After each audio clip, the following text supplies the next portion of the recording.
ನಮಸ್ಕಾರ ವೀಕ್ಷಕರೇ, ನೀವು ನೋಡ್ತಿರುವುದು ನ್ಯೂಸ್ ಫಾರ್ ಕರ್ನಾಟಕ. ಭಾರತದ ರೈತರನ್ನು ಸ್ವಾವಲಂಬಿಗಳನ್ನಾಗಿ ಮಾಡಲು ಕೇಂದ್ರ ಸರ್ಕಾರ ಕೈಗೊಂಡಿರುವ ಮಹತ್ವದ ಹೆಜ್ಜೆಯ ಬಗ್ಗೆ ಇಂದು ಮಾತಾಡೋಣ. ಕೃಷಿ ಕ್ಷೇತ್ರದಲ್ಲಿ ಆಧುನೀಕರಣಕ್ಕೆ ಉತ್ತೇಜನ ನೀಡುವ ನಿಟ್ಟಿನಲ್ಲಿ ಕೇಂದ್ರ ಸರ್ಕಾರವು ಹಲವು ಕೃಷಿ ಸಹಾಯಧನ ಯೋಜನೆಗಳನ್ನು ಜಾರಿ ಮಾಡುತ್ತಿದೆ. ಅದರಲ್ಲಿ ರೈತರಿಗೆ ಅತಿ ಹೆಚ್ಚಿನ ನೆರವನ್ನು ನೀಡಬಲ್ಲ ಯೋಜನೆಯೆಂದರೆ ಕಿಸಾನ್ ಟ್ರ್ಯಾಕ್ಟರ್ ಯೋಜನೆ.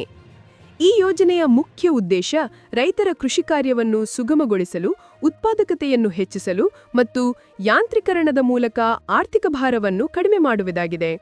ಟ್ರ್ಯಾಕ್ಟರ್ ಖರೀದಿಗೆ ರೈತರಿಗೆ ಸರ್ಕಾರವು ನೇರ ಆರ್ಥಿಕ ನೆರವು ಒದಗಿಸುತ್ತಿದೆ. ಯೋಜನೆಯ ಪ್ರಮುಖ ವೈಶಿಷ್ಟ್ಯಗಳು ಮತ್ತು ಲಾಭಗಳು.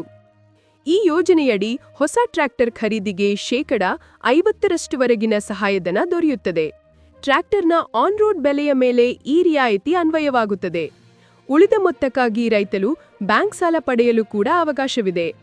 ಸಹಾಯಧನ ನೇರವಾಗಿ, ಪಾರದರ್ಶಕ ಮತ್ತು ಶೀಘ್ರ ಪ್ರಕ್ರಿಯೆಯ ಮೂಲಕ ರೈತರ ಖಾತೆಗೆ ಜಮೆಯಾಗುತ್ತದೆ.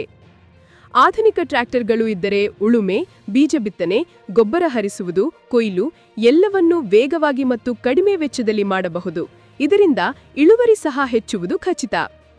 ಈ ಯೋಜನೆಗೆ ಸಾಮಾನ್ಯ, ಒಬಿಸಿ, ಎಸ್ಸಿ, ಎಸ್ಟಿ ಎಲ್ಲ ರೈತರು ಅರ್ಹರು.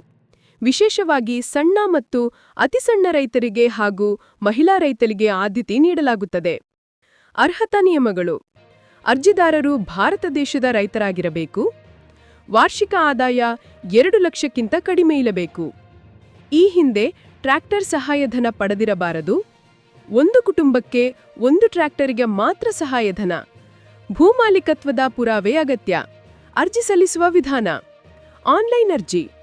ಕೃಷಿ ಯಾಂತ್ರೀಕರಣ ಪೋರ್ಟಲ್ಗೆ ಭೇಟಿ ನೀಡಿ https://agrimachinery.nic.in ಅಥವಾ ಕರ್ನಾಟಕ ಪೋರ್ಟಲ್ https://kkkisan.karnataka.gov.in. ಇಕೆವೈಸಿ ಪೂರ್ಣಗೊಳಿಸಿ, ಭೂದಾಖಲೆ, ಬ್ಯಾಂಕ್ ವಿವರ, ಟ್ರ್ಯಾಕ್ಟರ್ ದರಪಟ್ಟಿ ಅಪ್ಲೋಡ್ ಮಾಡಿ, ಅರ್ಜಿ ಸಲ್ಲಿಸಿ, ಟ್ರ್ಯಾಕಿಂಗ್ ಐಡಿ ಪಡೆಯಿರಿ. ಆಫ್ಲೈನ್ ಅರ್ಜಿ. ಹತ್ತಿರದ ಕೃಷಿ ಇಲಾಖೆ ಕಚೇರಿ ಅಥವಾ ಸಿಎಸ್ಸಿಗೆ ಭೇಟಿ ನೀಡಿ. ಅರ್ಜಿಗೆ ಅಗತ್ಯ ದಾಖಲೆಗಳು: ಆಧಾರ್ ಕಾರ್ಡ್, ಆರ್ಟಿಸಿ ಅಥವಾ 8ಎ ಭೂದಾಖಲೆ, ಬ್ಯಾಂಕ್ ಪಾಸ್ಬುಕ್, ಟ್ರ್ಯಾಕ್ಟರ್ ದರಪಟ್ಟಿ, ನಿವಾಸ ಪ್ರಮಾಣಪತ್ರ, ಪಾಸ್ಪೋರ್ಟ್ ಫೋಟೋ. ವೀಕ್ಷಕರೇ, ಕೃಷಿ ಯಾಂತ್ರೀಕರಣದಲ್ಲಿ ಮಹತ್ತರ ಬದಲಾವಣೆಯನ್ನು ತರುತ್ತಿರುವ ಈ ಯೋಜನೆಯಿಂದ ರೈತರು ಭಾರಿ ಲಾಭ ಪಡೆಯುತ್ತಿದ್ದಾರೆ.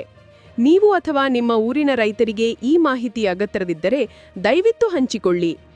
ಇಂತಹ ಇನ್ನಷ್ಟು ಸರ್ಕಾರದ ಪದಕಗಳ ಮಾಹಿತಿ, ಆರ್ಥಿಕ ಅಪ್ಡೇಟ್ಸ್ ಮತ್ತು ರೈತರ ಸುದ್ದಿಗಳಿಗಾಗಿ ನ್ಯೂಸ್ ಫಾರ್ ಕರ್ನಾಟಕ ಚಾನೆಲ್ ಅನ್ನು ಸಬ್ಸ್ಕ್ರೈಬ್ ಮಾಡಿ. ಧನ್ಯವಾದಗಳು.